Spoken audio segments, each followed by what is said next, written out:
For real estate service you can count on, call the Dan Gemus Real Estate Team. For real estate advice you can trust, you listen to the Dan Gemus Real Estate Show, a paid program on AM800.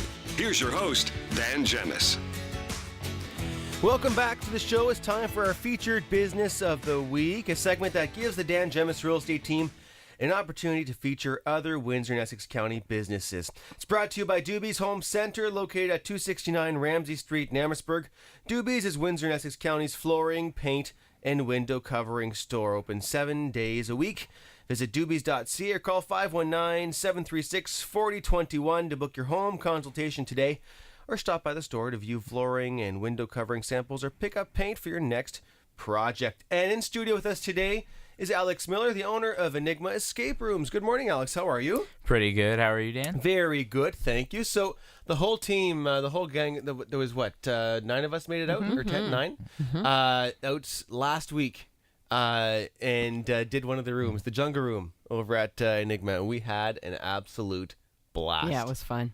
It was Wasn't a it a lot hoot? of fun. I don't lot think of any laughs. of us had ever done anything like that. No. Excuse me. No. So it was a very unique experience. It was a very unique lot experience. So, first of all, some of the listeners may not know about escape rooms. So tell them what exactly is an escape room.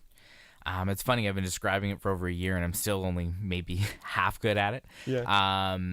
You come with a group of friends, or coworkers, or family, or we have awkward dates on occasion. And Now you that come sounds and, interesting.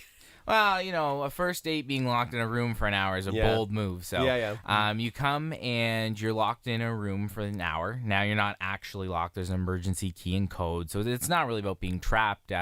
It's a mix of a treasure hunt and puzzles that you have to solve a series of events within an hour to sort of prove that you can escape. And then the setting always changes. So we have our first room was a professor's office setting. It looks like a boring office until you realize everything's locked and that there's weird stuff on the wall and there's stuff in the corner and that kind of thing. And then you guys got to do our jungle room. It's our most popular room right now. It's a nice, cool jungle setting. It actually does feel a lot more like an adventure than people believe it does the minute the clock starts. Yeah. And then we recently launched a Pharaoh's room, and we filled the room with sand, and it's full Egyptian theme with sarcophaguses and the whole 9 yards. So you come with your friends, you sort of tackle the challenges, and there's somewhere between 8 and 20 different things to do in each room. So it's your chance to have a real adventure. Where did the idea come from? They started as an online game that you point and clicked. And then they became even more popular with tablets becoming popular. We get a lot of people come in that play the tablet games. And somebody said, hey, here's a game that I could make in real life that's not dangerous, right? It's not a shoot 'em up or magical kind of game. It's something that could be done in real life. Yeah. So they caught on in Europe and Asia, and then they hit Toronto a year or two ago. I did one in Toronto, and they were super popular. At the time, I was living in London, and there were 3 or 4 of them popped up pretty quickly. And I was looking for an excuse to move home, so I decided to take the leap and move back to Windsor and give it a try. So there are 3 rooms available, you mentioned. And these rooms, so now we've done the jungle room. Do they ever change? How does that work? The rooms stay the same. We're just putting up more rooms. So we actually took over the suite next door to us. And so we'll have 6 rooms in total. The science lab is next. I'm pretty excited. We're waiting for 1 or 2 more things to come in the mail in the science lab. I'd be shocked if it wasn't at least into testing by June. So it's due to come. We'll probably build out all 6. And then we'll sort of gauge and redo a room every couple of months kind of thing to try to keep things fresh. So again, you mentioned we are locked in the room, so we watch them lock. But again, there's a key right next to it, an emergency key. So you know, if somebody has to go, if some old people have to go to the bathroom, or again, it's my Whatever. No Dan. comment. Yeah, But or somebody with claustrophobia, because to be Yes, honest with you, when I first heard about this and I heard locked in a room, it gave me just a little bit of an odd feeling because I have a bit of claustrophobia. But my daughter and her friends went and did one and said, no, it's not like that. Yeah. You know you can get out if you have to. And as soon as you know that in your head, you don't even think about it anymore. No. Exactly. Yeah, so and you don't know where to start when you first get in there, because Alex, you have it right. You don't realize everything that's in that room. Even in the first 15, 20 minutes, you keep finding more and more and more stuff and best. clues. Oh, yeah.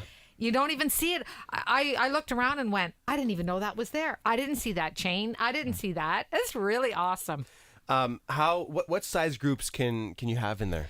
So each room sort of has its own capacity. Our 2 larger rooms, the Professors and the Jungle, are for basically 3 to 10, kind of thing. The Professors is a good middle ground. And then our Pharaoh's room is easier, and it's designed for just 2 to 4 people. You can fit a 5th if you'd really like, but it's a smaller spaced room. So usually when people call in or go online, we sort of ask group size first and try to fit you that way. Sure. But a lot of people have done the rooms and want to do the other ones, so we do our best to make it work. Sure. So while you're doing the puzzles, while you're doing the rooms, there's times where you just get stuck. Right, because you have an hour, and you can't get past a certain element, and we got there. Our team was there as well. Tell people how that works and what would happen. So the way it works is you get a walkie-talkie when you come in, and we have cameras watching you the whole time, and you have a dedicated staff to your group and your team who's watching you and knows what you've done so far and what you're working on, and they'll chime in with hints and tips all the way through. So for instance, our Professor's office has 20 different events in it. So odds are in the beginning, everybody picks up a clue that's not for right just now. Yep. So the mysterious voice comes over the walkie going, I'd go look over here. They don't really spoil anything, but they get you pointed to get you thinking again, to keep things moving, because you do want to see and do everything. It was a big frustration point of mine of some of the ones in Toronto where it was 40 minutes in and we hadn't found clue 1, and nobody had said a word to us, and they opened the door and they're like, yeah, you didn't get very far. What'd you think? And we're like, What? I don't know. I didn't see it. Whoa. So for us, it was very important in our design that there was somebody there as sort of that guiding voice. Plus, as people do it, they have a lot of just questions like, am I allowed to sit on this? Is this meant to be turned? Should I climb this? We've had questions like, should we form a human pyramid? No, don't form a human pyramid. We have people climbing and crawling and all the time. So it's nice to have that voice in the sky you can reach out to and say, is this supposed to come down? Yes. Yeah, it was pretty cool. What's the fastest time that people have done in these rooms? In the rooms, the Professor's office, for its age, I mean, we've had maybe 9 months worth of traffic in. The fastest is 47 minutes, so that's only 13 minutes faster than the hour. The Jungle has a lot more experienced teams. Most do the Professor's office and then come back to do the Jungle. They're at 41 minutes. Okay. The Jungle, when we designed it, what was funny was we looked at all the bits of the puzzles and we pieced it together to be an hour long, and teams were taking an hour and 20 minutes consistently in testing. We couldn't figure out why, and they said, well, I needed to see what that was. They refused to spread out and each do their own thing. They need to see what the cool this will do. They need to see, the whole team would come together to see things. So we had to include 10 minutes of what we called shock and awe time of everybody wanting to see what it was. Good point. Yeah, because there were times when, Kath or Sue was in the other room and I couldn't see. I was working on the chair with Andrew and I couldn't see what was going on, right? So yeah, I could see how that would happen for sure. Yeah, our record teams definitely don't all gather to see what something is. Right. They're satisfied with just sort of doing their part, but I mean, it's about fun, so it's built for teams to come together and see what the cool things are. What was our timing on our room? 1 hour, 3 minutes. Oh, okay. Well, too bad. Got to improve that, but not too bad. I tried to tell you. I tried to tell you where to go next, but you wouldn't listen to me, just like in work. Oh boy. Okay, so Alex, people want to find out information. Where do they go? The best way is to go to enigmawindsor.com, and then you can get a lot more info on the page there, and you can click through to book online there, or you can always give us a call at 519-562-0497. It's either me or Angelica for the most part, and we love fielding questions. I don't think there's any that would shock us anymore. We get I'm sure you get them all, yeah. Yeah. What are your hours like? I was just going to ask. Good question. So Monday through Thursday, we're open in the day from 11 till 3. We get a lot of PA days, parents being cool, that kind of thing, and we get a lot of corporate groups in midweek kind of thing.